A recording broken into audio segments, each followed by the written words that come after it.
শাহী পনির ready. যে দেখতেও খুব সুন্দর হয়েছে আর আশা করি খেতেও খুব সুন্দর হবে। ওকে, বাই বাই বন্ধুরা। সাদা তিল আর চালমগজ, আর এর মধ্যে এই যে টমেটো আর লঙ্কাগুলো এর মধ্যে দিয়ে পেস্ট করে নেবো। এদিকে এই যে আদা কুচি আছে, দেখতেই পাচ্ছেন। ওই যে চালমগজ আর সাদা তিলটা শুকনো পুড়িয়ে নিয়েছিলাম, এর মধ্যে টমেটো আর লঙ্কা দিয়ে এটা পুড়িয়ে নেবো।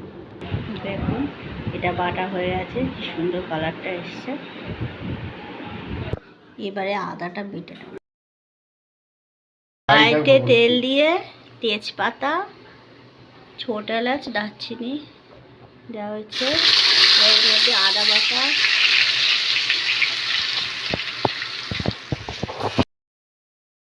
এবার এর মধ্যে চালমগজ বাটা, টমেটো বাটা, লঙ্কা বাটা সব দিয়ে দিলাম।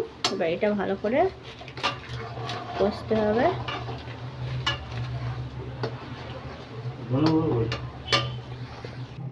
এর মধ্যে একটু চিনি দিতে হবে, নুন দিয়ে এটা ভালো করে কষতে হবে।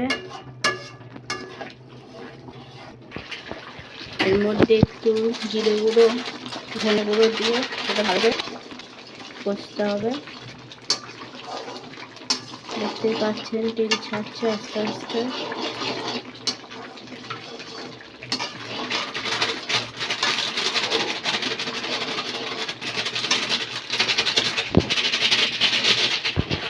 এর মধ্যে পনিরগুলো দিতে হবে।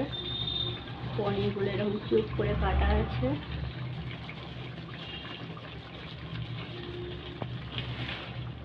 পনিরটা দিয়ে ভালো করে কষতে হবে। পনিরটা কিন্তু ভাজা হয়নি। এর মধ্যে দুধ দেওয়া হলো, দুধটা একটু গরম করা হয়েছিল। পনির না ভেজে কিন্তু রান্নাটা হচ্ছে।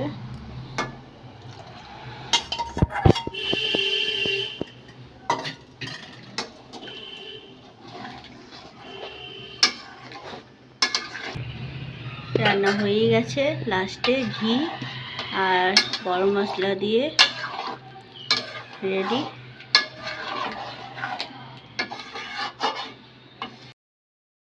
শাহী পনির রেডি। যে দেখতেও খুব সুন্দর হয়েছে আর আশা করি খেতেও খুব সুন্দর হবে।